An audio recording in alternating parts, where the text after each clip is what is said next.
What is going on, everyone, and welcome back to the channel. I hope you're all doing well. Today I'm back on r/EntitledPeople to bring you the craziest stories about the worst people in the world. This first one is a classic case. Somebody who just thinks the world revolves around them when in reality they're just a deadbeat nobody who is simply entitled. Without further ado, sit back, relax, make sure to subscribe to the channel if you aren't already.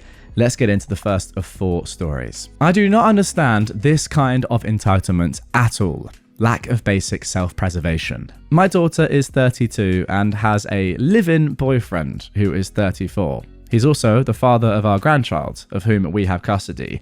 Now, her boyfriend has a level of entitlement I frankly cannot understand. I'm just left with my mouth gaping open at his attitude. He moved to our state over 5 years ago, following our daughter after he was evicted from his family's home for being a deadbeat. Both his mother and aunt have kicked him out and will not allow him to return. His mother kept his dog and kicked her son out. That's funny to me. Since his arrival, he's not held a regular job for more than a week. His most recent example was him working for a grocery store in the deli. He quit after a week when they passed him over for an assistant manager's spot. A week. He started many jobs in the past 5 years and quit nearly immediately after they offend him in some way, which usually is a trumped up reason based on some slight offense, mostly not treating him like the royalty he thinks he is. Another example, a friend of a friend got him a job on a construction site. He just had to arrive with safety boots and he'd be guaranteed to have a job holding a sign that said slow, stop on it. Just stand there and hold the sign. He missed the start date. However, he lucked out as the FOAF involved was sick that first day and they rescheduled a start for the following week. Boyfriend didn't show, no job for you. He's done some DoorDash and similar gig work, but will only do it if his girlfriend goes along so she can do the jump out and get or drop the package part of the gig. He just wants to drive. This means that he's only willing to work when she isn't at work. This is now moot since their cars have been repossessed. My daughter later lost her $25 per hour full-time job. Her fault, see the below note, and she's now cleaning houses, Airbnbs, apartments as gig work. She is their sole income source. At one point, he got into a state program that gave you a place to live, gave you drug, alcohol, employment counseling, meds, and work to integrate you into society. He didn't last a week after he refused to participate in group counseling sessions. And of course, participation is a requirement for the program. There was a time where our daughter was in jail/rehab where he didn't have a place to live and was living on the street. He'd rather do that than get a job. He also refused to stay in a shelter. It was beneath him. There's certainly a victim component here. Nothing is ever his fault. Everything happens to him and it's all terribly unfair. He has to be the center of attention. He left a play date with his kid after they weren't paying enough attention to him. There's an entire history here that rapidly gets into too long didn't read territory. Drugs, DV charges, child neglect, TPOs, etc. They're all relatively minor misdemeanor charges and issues, the kind of thing the judge gives you probation for. He's also failing to participate in any of his probation requirements, therapy/drug testing, and is likely to be violated soon. Most of what seems to be missing is, to me, basic self-preservation. If I meet my probation requirements, I don't go to jail. If I work this week, I can buy food. He seems to lack any awareness of cause and effect. For the record, he spent about a week in jail after the DV thing and was calling his girlfriend multiple times per day to bail him out. He doesn't like jail, but won't do anything to avoid it. She did bail him out and he missed his court date afterwards. I just cannot understand that he doesn't seem to understand that if you work, then you can eat and sleep in a bed. His avoidance of employment and any form of responsibility is like some sort of compulsion or mental illness. There's nothing rational about it. It strains my liberal brain, the part that says, give people a hand up, not a hand out. He only wants the handout. Any hand up is refused. So, thanks for reading my rants. Apologies for the ellipses and parenthetical remarks. I write like my ADD brain thinks, which is with a lot of parentheses. Fair enough. That makes sense to me. Well, there we go. That is the end of that one. And I think all I can say is that this guy just seems like the biggest loser ever. I mean, to be fair, it's getting a little bit dangerous with like the drugs, the charges, like the child neglect, etc. It sounds to me as if this guy could just do with going to prison for a bit, just to get out of everyone's lives. maybe it would help him, but mostly just I feel for your daughter. Like, what is she doing? Messing around with him. Like, it's crazy. I don't know what she sees in him. I don't know. That's the power of love, I suppose. But goodness me, how can you be with someone as pathetic as this? Is actually insane. And yeah, as I said in the intro, this guy is a definition of entitled. Just nothing going for you at all. No drive, no effort in your life to improve it whatsoever, and just expects things to be handed to him. What a joke. Entitled bully gets their just rewards. My wife has an entitled coworker/acquaintance. I use the term acquaintance as she does run in our friend circle, but we try to limit or avoid contact with her. We'll call her Carrie. Anyway, Carrie is known for bullying co-workers at work, saying that she can get people fired, she can't, screaming at people, and at large, just general bad behaviour. Her favourite thing to intimidate people with is to tell them to F around and find out. Remember this for later. So, Carrie had an F buddy. Nothing serious, just a guy she'd bang and kick out the door. Carrie is also notorious for collecting engagement rings. She'd begin dating a guy, get a ring from them, get them to pay off some bill for her, then kick them to the curb. Again, I bring this up only as context to her character and to reinforce that the F-buddy guy meant nothing to her. She didn't actually date him or try getting a ring from him. She used him and then kicked him to the curb whenever someone with money showed her attention. She'd also frequently talk trash about this guy behind his back. So, Carrie was on one of her short-term engagements. So the F-buddy, let's call him Bill, was currently not someone she was seeing, as the new guy just bought her a $6,000 ring. I'm serious, she actually collected engagement rings like they were Pokemon, and paid 10 grand to get her roof fixed. So she was happy with this guy and had no interest at all in Bill. Enter Mandy. Now Mandy is another co-worker of my wife and Carrie. I personally don't know her, but from what I've been told, she's just got out of a 15-year marriage where she wasn't allowed to do anything and was very controlled. Carrie and Mandy are friends. Well, drinking buddies. Carrie likes to drink a lot, and by like, I mean all the time, but nevertheless, they were on good terms. So randomly, Mandy meets Bill. Mandy doesn't know Bill's history with Carrie, nor that he even knows her. They hit it off, like really good, and they're getting along so well that they begin dating. And it blossoms into a great relationship, one that's built on respect and love. Carrie finds out and loses her frickin' mind. Again, she never dated Bill and never wanted to date Bill. She never had any interest in him besides sex. Heck, she's currently engaged to a guy, but no, Mandy took her man, and she let the world know about it.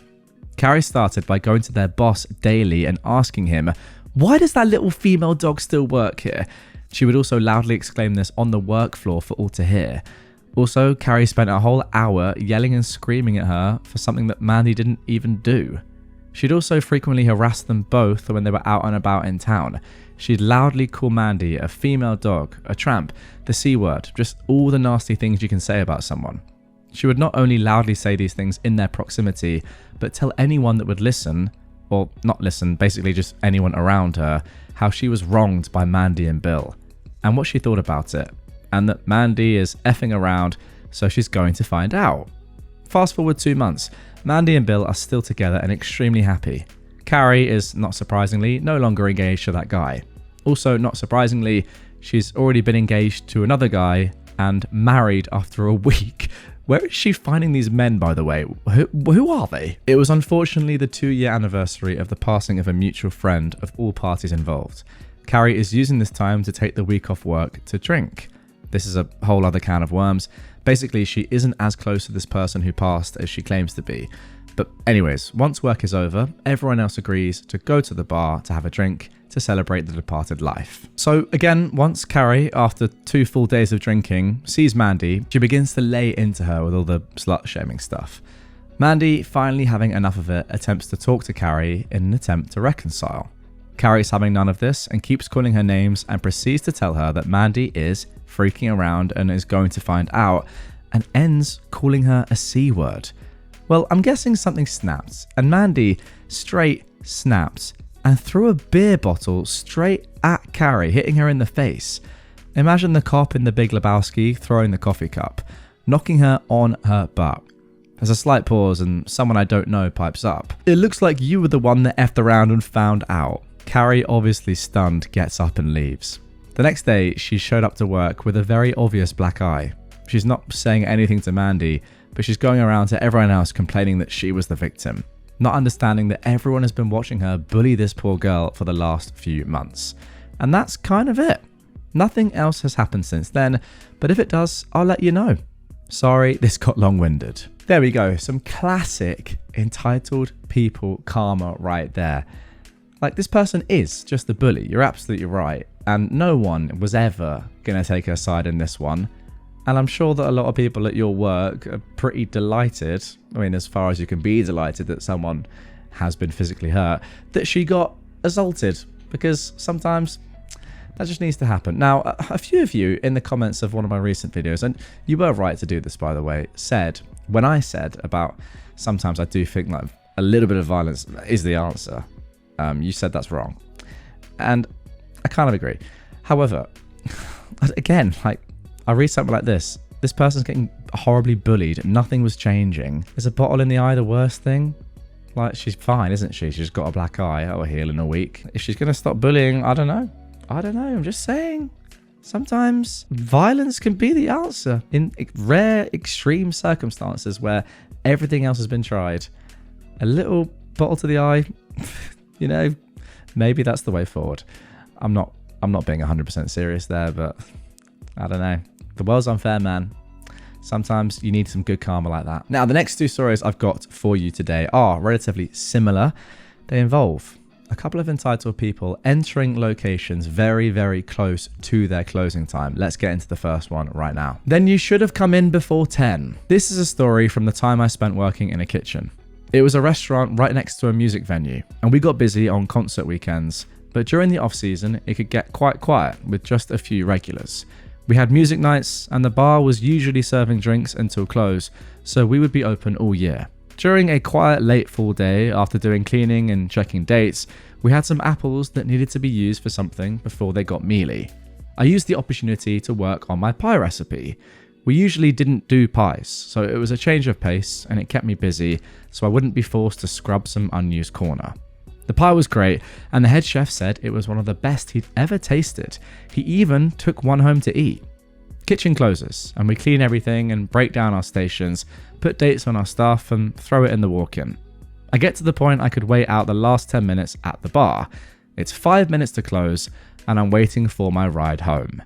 In walk the entitled customers. 2 people for drinks at 10:55 isn't unusual. They're told we're closing soon. They say, though, "We want food." I stand up.